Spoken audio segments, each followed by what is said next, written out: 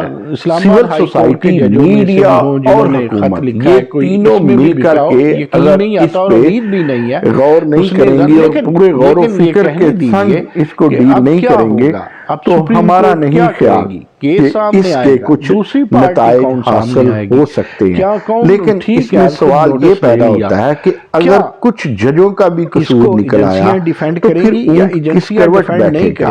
اپنا خیال رکھیے گا, اپنے دوستوں کا خیال رکھیے گا, ایک دوسرے کے لیے سہولت پیدا کریں اور معاشرے کے لیے مرہم بنے. آج کے لیے بس اتنا جی, اللہ حافظ. کیا وہی معاملہ ہوگا کہ ملزم اور ملزم کو مجرم بنانے کے لیے یا مجرم ثابت کرنے کے لیے باقاعدہ ٹھوس ثبوت چاہیے ہوں گے؟ شک کا فائدہ جو ہے وہ مجرم کو ملے گا نہیں ملے گا؟ کیا اسی طرح لیا جائے گا؟ ایک مدعی ہے اور ایک ملزم ہے, کیا ہوگا, کیسے ہوگا, کون ڈیفینڈ کرے گا, کون نہیں کرے گا, کیا فورسز ڈیفینڈ کرنے جائیں گی؟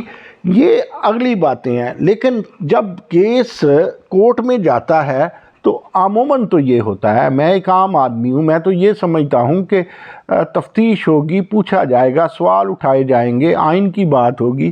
تو یہ سب چیزیں میں یہ بھی سمجھتا ہوں کہ سپریم کورٹ نے اس کیس کو از خود نوٹس کے تحت ایک بہت بڑا ٹیسٹ کیس بنا لیا ہے. اب سپریم کورٹ کا یہ لٹمس ٹیسٹ سمجھ لیں یا ایسڈ ٹیسٹ سمجھ لیں, یقین کیجئے یہ بہت بڑا ٹیسٹ ہے. یقین کیجئے کہ پاکستان کی ہسٹری بدلنے جا رہی ہے, یا کم از کم عدالتی ہسٹری پہ یا تو دودھ کی طرح دھل جائے گی, دودھ سے دھل جائے گی, یا پھر یہ ایک بہت بڑا دھبا آنے والا ہے. یہ تو آنے والا وقت ہی بتائے گا. کام مشکل ہے, یہ انتہائی نازک مسئلہ ہے, اور اس مسئلے کو یہ جو 7 رکنی لارجر بینچ بنا ہے یہ کس طرح لیتا ہے, کس طرح نہیں لیتا. اب پورے 23-24 بلکہ ہم تو کہتے ہیں 25 کروڑ کی عوام کی نظریں اس پر ہے. دعا ہے اللہ تعالیٰ میرے ملک کو خوش رکھے, خرم رکھے, گلشن کا کاروبار چلے. آج تک کے لیے صرف اتنا ہی دوستو، اپنا خیال رکھیں، اپنے عزیزوں کا خیال رکھیں، ایک دوسرے کے لیے سہولتیں پیدا کریں۔ بہت شکریہ۔